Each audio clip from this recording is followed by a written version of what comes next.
লুচনবাৰী সমবায় সমিতিৰ এজেণ্ট সন্থাৰ সভাপতিৰ বিৰুদ্ধে ধন উৎকোচ লোৱা বুলি ওলোৱা বাতৰি সন্দৰ্ভত প্ৰতিক্ৰিয়া। মৰিগাঁও জিলাৰ লুচনবাৰী সমবায়ৰ এজেণ্ট সন্থাৰ সভাপতি সাইফুল ইছলামৰ বিৰুদ্ধে একাংশ সংবাদ মাধ্যমত বাতৰি প্ৰচাৰিত হৈছিল 40,000 টকা উৎকোচ লোৱা বুলি। এই অভিযোগৰ সন্দৰ্ভতে সাইফুল ইছলামৰ বিৰুদ্ধে মৈৰাবাৰী আৰক্ষী থানাত এজাহাৰ দাখিল কৰিছিল জামিৰ উদ্দিন নামৰ ব্যক্তিগৰাকীয়ে। আনহাতে সাক্ষাৎ দিছিল আন এজন এজেণ্ট মহম্মদ আলীয়ে। উক্ত অভিযোগ খণ্ডন কৰি আজি সাইফুল ইছলামে অভিযোগবোৰ খণ্ডন কৰি কয় যে জামিৰ উদ্দিন আৰু মহম্মদ আলীয়ে তেওঁৰ বিৰুদ্ধে অনা অভিযোগ সঁচা বুলি প্ৰমাণ কৰক, নহ'লে তেওঁ আইনী ব্যৱস্থা গ্ৰহণ কৰিব। আনহাতে সাইফুল ইছলামক একাংশ দুষ্টচক্ৰই ষড়যন্ত্ৰ কৰি বদনাম কৰাইছে বুলিও মন্তব্য আগবঢ়ায়। মই সেই বিষয়ে ক'ব ওলাইছোঁ, মানে আমাৰ এজেণ্ট সন্থাৰ সভাপতি সাইফুল ইছলাম হয় আৰু মই ছেক্ৰেটাৰী হওঁ। যিবিলাক কথা ওলাইছে সম্পূৰ্ণ ভিত্তিহীন, এইবিলাক সকলো মিছা কথা। ইয়াৰ কোনো ভিত্তি নাই আৰু যিখিনি কৈছে সম্পূৰ্ণ মিছা কথাই কৈছে।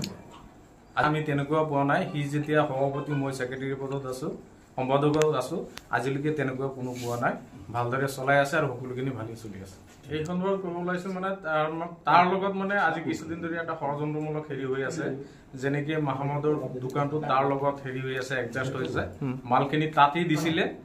যেতিয়া গম পালে যে সেই চাউলখিনি তাৰ পৰা বিক্ৰী কৰি সাইফুলক ফচাব, তেতিয়া সাইফুলক গম পালে পেলাই চাউলখিনি সাইফুলৰ ঘৰত লৈ আহিলে।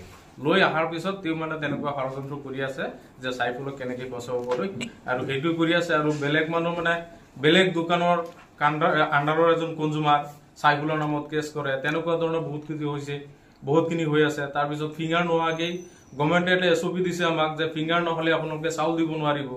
1 পৰা 10 তাৰিখৰ ভিতৰত চাউল দিব লাগে। 10 তাৰিখৰ পিছত আহে, যেতিয়া অক্টোবৰ মাহৰ চাউলখিনি নৱেম্বৰত আহি বিচাৰে। যদি নিদিয়ে তেতিয়াহ'লে আকৌ কেছ কৰে।